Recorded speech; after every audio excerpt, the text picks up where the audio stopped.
중세 기독교의 타락상은 말로 다 할 수가 없이 극도에 달했습니다. 썩어 냄새가 진동했습니다.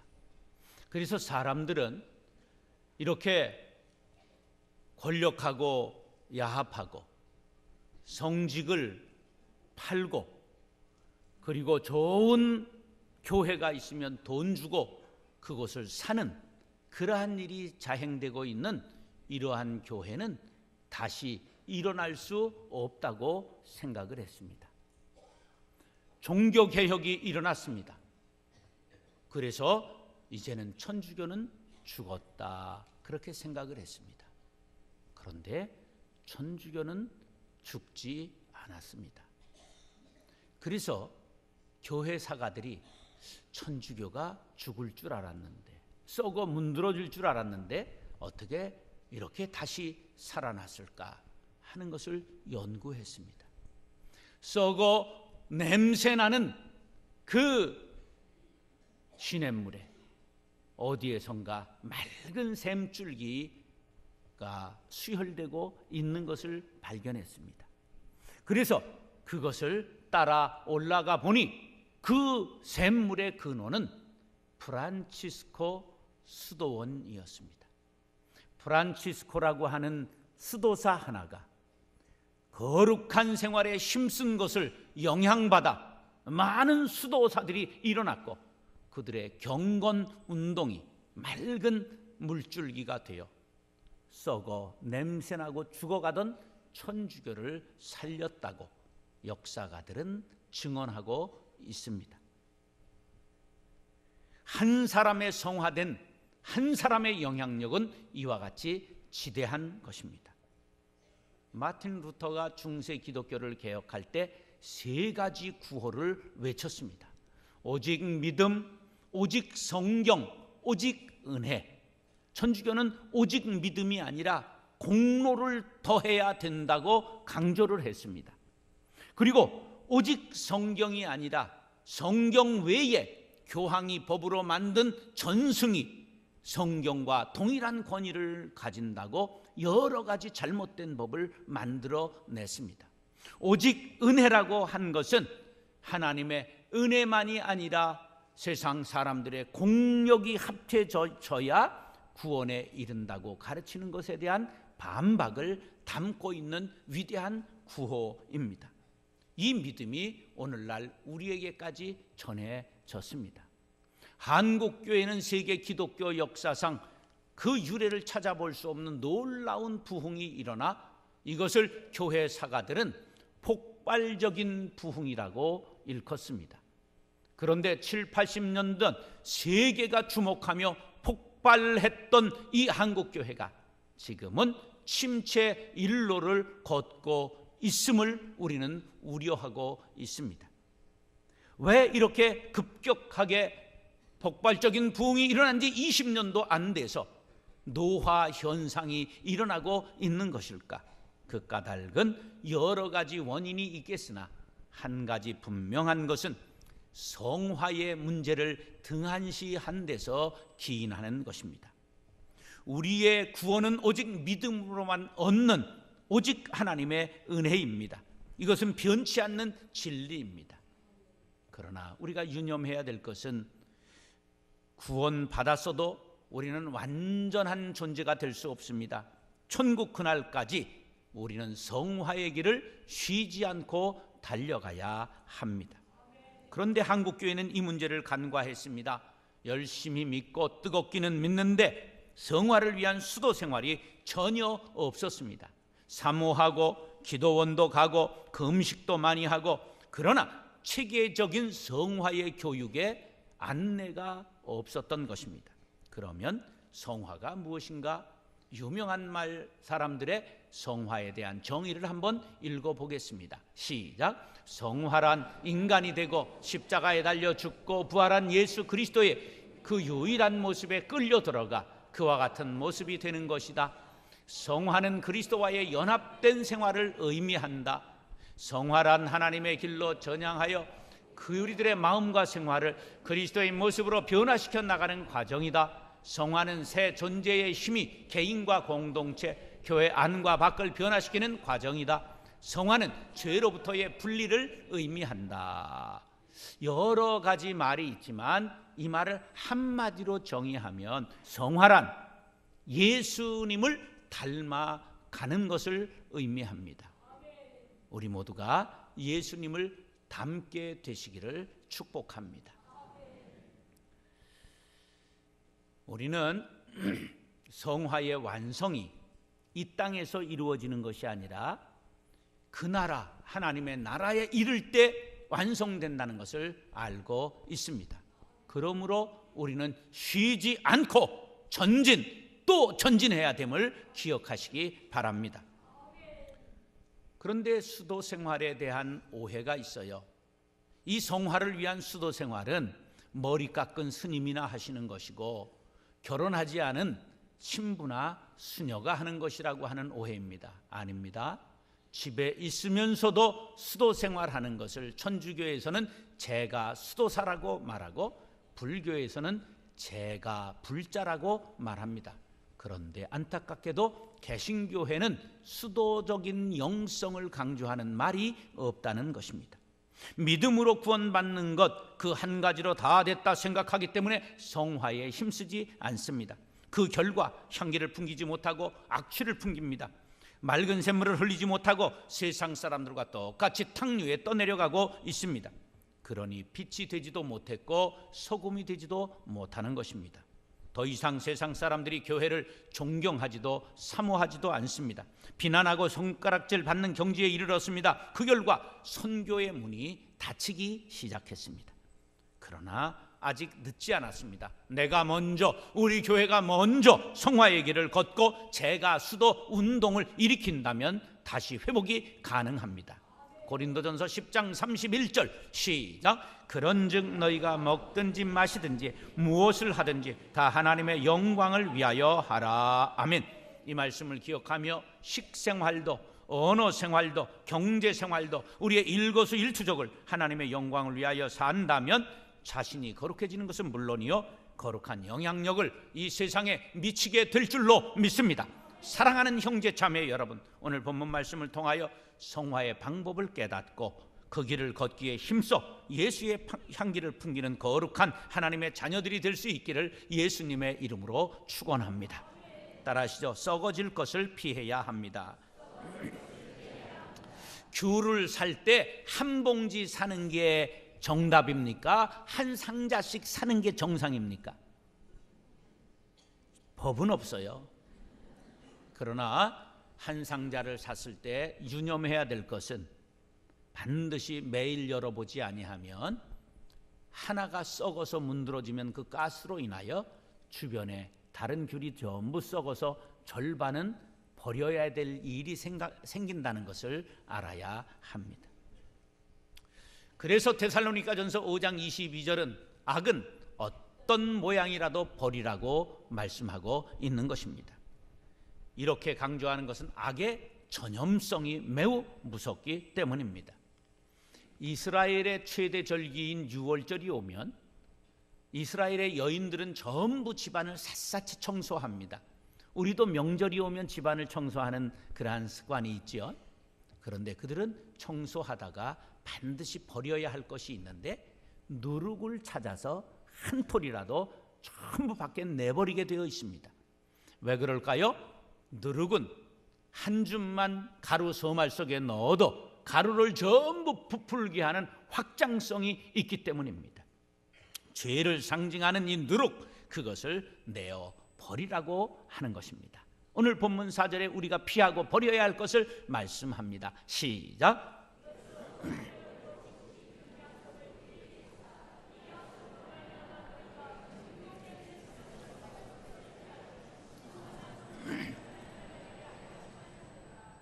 자, 신성한 하나님의 성품에 참여하는 자가 되려고 하면 우리가 썩어질 것을 피해야 합니다. 썩어질 것을 버려야 합니다. 신약에서 성화의 길을 걷기 위해서 세상에서 썩어지고 우리가 피해야 할 것이 무엇인가를 찾아보았습니다. 사도행전 21장 25절에 보면 우상의 제물을 피해라, 음행을 피하라고 말씀하고 있습니다. 고린도전서 6장 18절에도 음행을 피하라고 말씀하고 있습니다. 고린도전서 10장 14절에 우상 숭배하는 일 피하라고 말씀하고 있습니다. 그 다음에 디모데전서 6장 10절로 11절에 보면 돈을 사랑함을 피하라고 말씀하고 있습니다. 돈을 돈 자체로 보시기 바랍니다.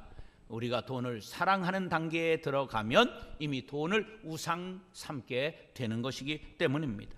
디모데전서 6장 20절에 보면 망령되고 헛된 말과 거짓된 지식의 반론을 피하라고 말씀하고 있습니다. 디모데후서 2장 20절에는 청년의 정욕을 피하라고 말씀하고 있습니다. 디도서 3장 9절에 보면 율법에 대한 다툼을 피하라. 복음은 전하면 되는 것이 그걸 다툼을 하면 안 된다는 것이지요. 디도서 3장 10절에는 이단에 속한 사람을 멀리 피하라고 말씀하고 있습니다. 요즘 사는 우리의 생활로 말씀을 드리자면 로또 복권 사지 말아라, 명품 좋아하는 거 피해라, 쇼핑 중독 걸리지 않도록 자신을 돌아보아라, 외모 지상주의를 버려라, 이런 구체적인 말씀으로 생각하면 되겠습니다. 이 외모 지상주의가 지금 너무너무 이제는 젊은이들뿐만 아니라 노인층에까지 확대가 되었어요. 75세 된 할머니가 이 턱을 수술을 5번 했다 잘못돼 가지고 3천만 원 배상 소송에서 이겼다는 뉴스를 보았어요.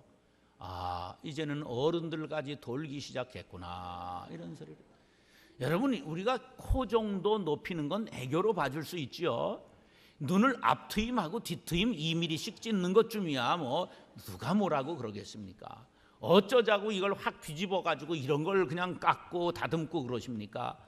뭐 이게 조상들이 대패질을 잘했는지 목수를 잘했는지 너무 그렇게 하지 마시기 바랍니다. 그런 것들이 다 겉모습을 중시하는 것이요, 우리는 속 사람을 아름답게 단장해야 되는 것이 맞습니다. 경건의 길 가기 위해서 우리 모두가 속 사람을 아름답게 단장하리라 다짐하시면 아멘 하시기 바랍니다.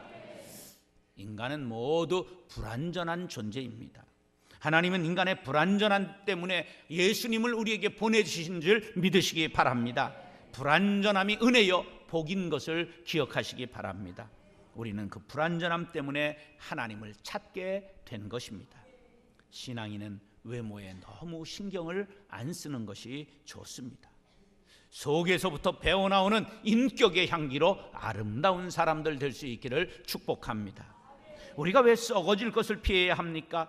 성도는 성화를 위하여 죄와 분리되어야 하기 때문입니다. 우리의 성화를 악화시킬 죄악이나 사상과는 즉시 결별해야 됩니다. 외적인 것뿐만 아니라 내적인 죄로부터 분리되어야 합니다. 성령님을 슬프게 하고 성도의 영향력을 병들게 하는 모든 것으로부터 분리되어야 됩니다. 이런 것과 분리될 때 하나님을 가까이 할 수가 있는 것입니다. 고린도후서 7장 1절 시작. 그런즉 사랑하는 자들아, 이 약속을 가진 우리는 하나님을 두려워하는 가운데서 거룩함을 온전히 이루어 육과 영의 온갖 더러운 곳에서 자신을 깨끗하게 하자. 할렐루야. 사랑하는 형제 자매 여러분, 육신과 영혼을 더럽게 하는 죄악의 요소들을 모두 잘라버리고 자신을 깨끗하게 하는 성도님들 될 수 있기를 예수님의 이름으로 축원합니다. 따라서 단계를 밟아야 합니다. 저 5절로 9절까지입니다. 우리나라는 2차 세계대전에서 원조받던 나라에서 원조하게 된 유일한 나라입니다. 여러 가지 원인이 있는데 그 중에 하나가 우리가 빨리빨리 정신이 있다는 거예요. 빨리빨리 정신 때문에 빨리 부흥을 한 거예요. 그런데 그 빨리빨리 때문에 얼마나 또 어려움을 당했습니까? 성수대교가 그냥 떨어져 버리질 않나, 백화점이 전체 삼풍백화점이 무너지질 않나. 우리는 이런 것을 반면교사 삼아서 모든 것을 단계를 밟아 차근차근 해나가는 정신을 갖게 되기를 간절히 바랍니다. 5절로 9절 시작.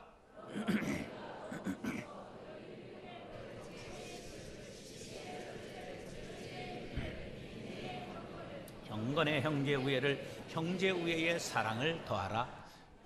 너희에게 있어 흡족한즉 너희로 우리 주 예수 그리스도를 알기에 게으르지 않고 이런 것이 없는 자는 맹인이라. 멀리 보지 못하고 그의 옛죄가 깨끗해 된 것을 잊었느니라. 아멘. 본문에 보면 8개의 단계가 있는데 그 8개의 단계를 완덕의 길, 완덕에 이르는 계단, 그렇게 말할 수가 있습니다. 처음 기초는 믿음입니다. 믿음을 위에 쌓지 않는 아무것도 성화에 도움이 되지 않습니다. 예수 그리스도를 믿는 그 믿음으로 우리가 하나님 앞에 의롭다고 하는 선물을 받게 되지요. 그 믿음으로부터 성화는 시작되는 것입니다. 믿음으로 불을 붙이면 그 다음에 덕을 쌓아야 합니다. 아레테라고 하는 이 말은 선한 행실을 가능케 하는 도덕적 능력이라고 하는 뜻입니다. 그리스도인의 삶은 하나님을 믿는 것으로 끝나는 것이 아니라 윤리 도덕적으로 이웃에게 덕을 끼치는 삶을 살아야 하는 것입니다.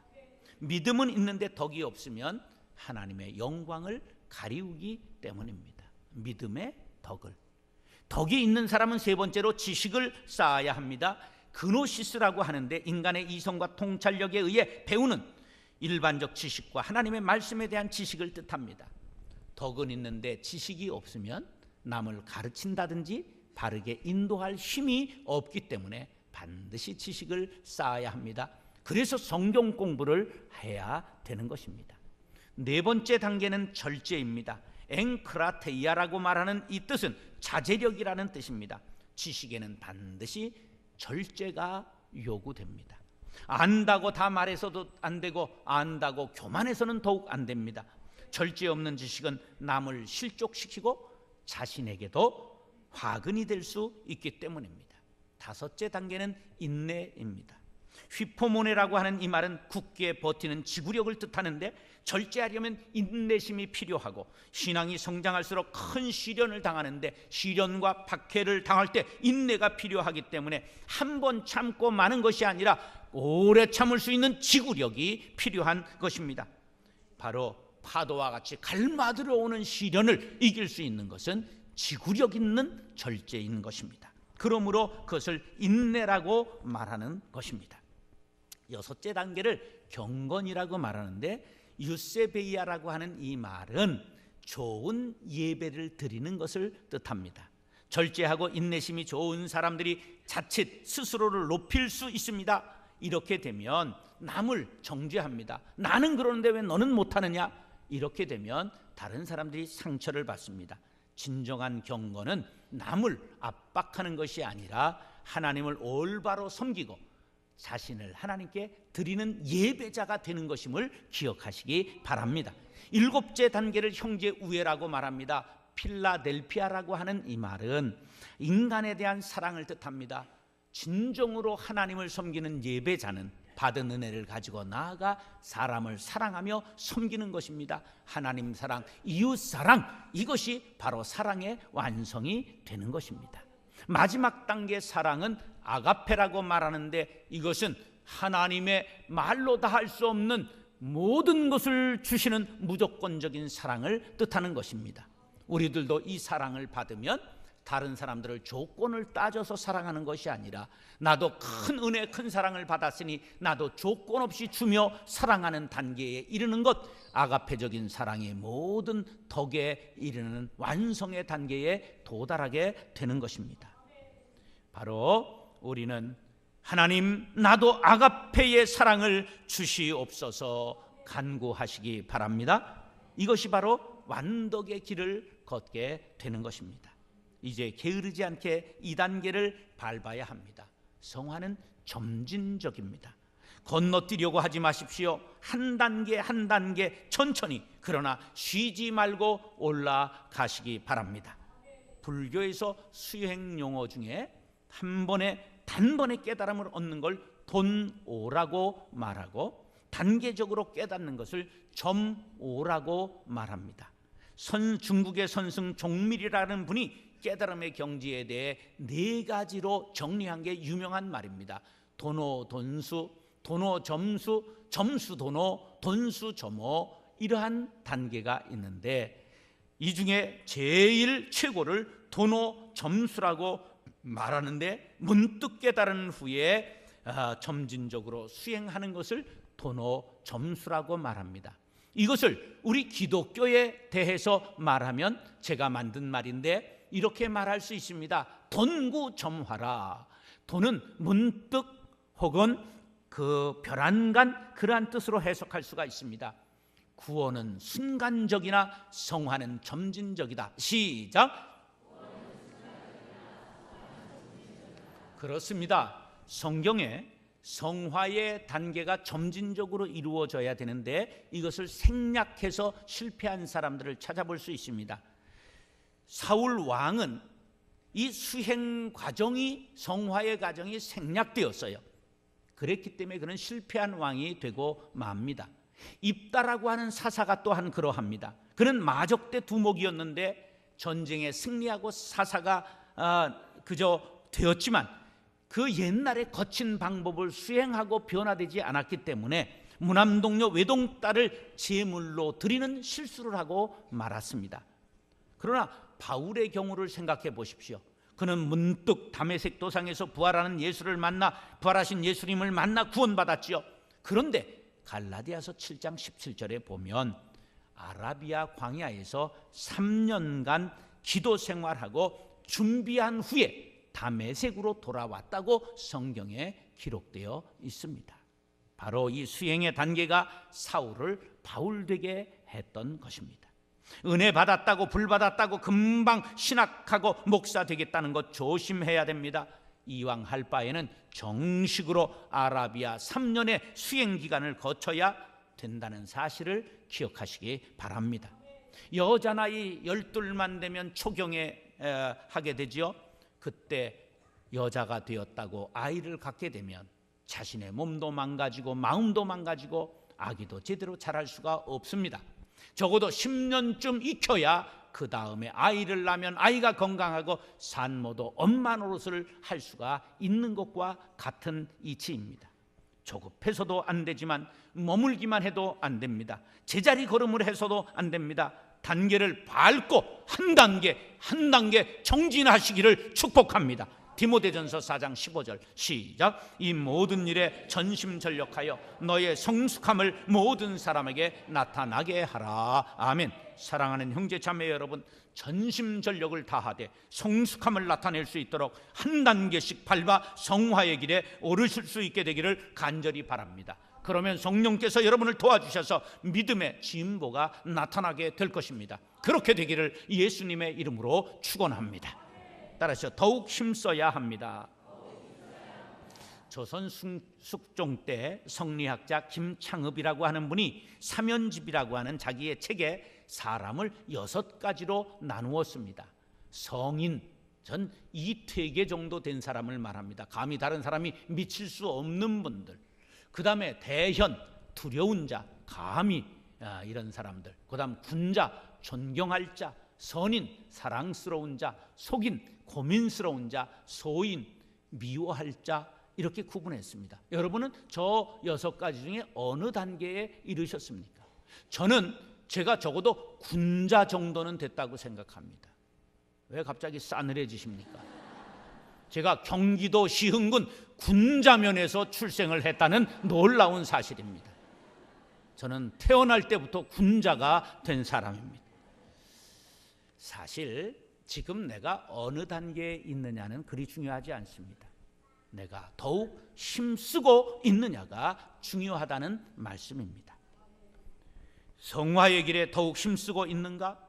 자신에게 물어보시기 바랍니다. 예수를 오래도록 믿었는데도 불구하고 성격을 못 고쳤다고 하면 그것은 큰 문제가 있는 것입니다. 믿음으로 구원받았다는 사실에만 만족하고 안주하고 있기 때문입니다. 여러분 모두 믿음의 진보를 나타낼 수 있는 한 해가 될 수 있기를 축복합니다.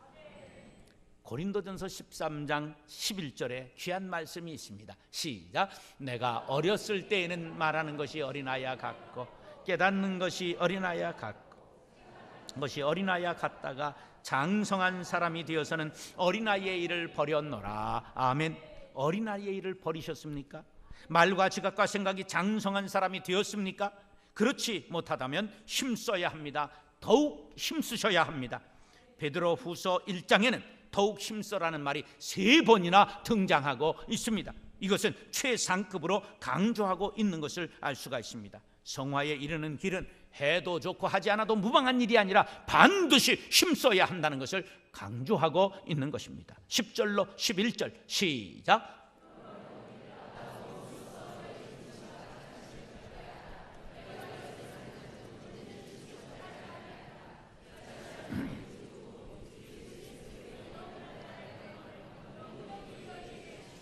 이 말씀 속에 놀라운 경고가 담겨 있습니다. 너희들이 성화의 길에 더욱 힘쓰지 않으면 부르심과 택하심이 바로 사라질 수 있다는 것입니다. 구원에서 제외될 수 있다는 말씀입니다. 그러므로 우리는 더욱 힘써 성화의 길을 달려가야 됩니다. 그러면 하나님의 나라에 넉넉히 들어가리라. 할렐루야. 넉넉히 들어간다는 이런 거예요. 턱걸이 할 때 처음 하는 걸 보면 이게 이 사람이 몇 번 할 줄 압니다. 쭉 올라가면 10번 하겠다 이래 되는데 턱에 달달달달 떨고 있으면 둘도 못 하겠다 이렇게 되는 거예요. 여러분들이 더욱 힘쓰면 넉넉히 하나님의 나라에 들어가게 될 줄로 믿습니다. 그럼 더욱 힘써야 할 방향, 그것을 제가 몇 가지 정리해 보았습니다. 시작. 어린아이의 신앙에서 장성한 신앙으로, 육적인 사람에서 영적인 사람으로, 분열의 길에서 일치의 길로, 대접받던 삶에서 대접하는 삶으로, 섬김받던 삶에서 섬기는 삶으로, 봉사받던 삶에서 봉사하는 삶으로, 말씀을 듣던 삶에서 말씀을 전파하는 삶으로, 넓은 문으로 가던 발걸음을 좁은 문으로 들어가는 발걸음으로, 다툼과 불화를 일으키던 삶에서 화평과 덕을 세우는 삶으로, 마귀를 기쁘게 하던 삶을 하나님을 기쁘시게 하는 삶으로 나아갈 수 있게 되기를 간절히 바랍니다. 사랑하는 형제 자매 여러분, 성화의 길을 걷기 위해 더욱 힘쓰는 자의 수고가 결코 헛되지 않을 줄을 믿으시기 바랍니다. 주님은 죽도록 충성하는 자에게 생명의 면류관을 주리라고 약속하셨습니다. 천국은 침노하는 자의 것입니다. 우리 모두가 성화의 길을 걷기 위해 힘쓰는 것을 보시는 주님이 나의 등 뒤에서 밀어주시고 성령의 기름을 부어주실 줄로 믿습니다. 더욱 힘써 신령한 사람으로 변화받게 되시기를 예수님의 이름으로 축원합니다.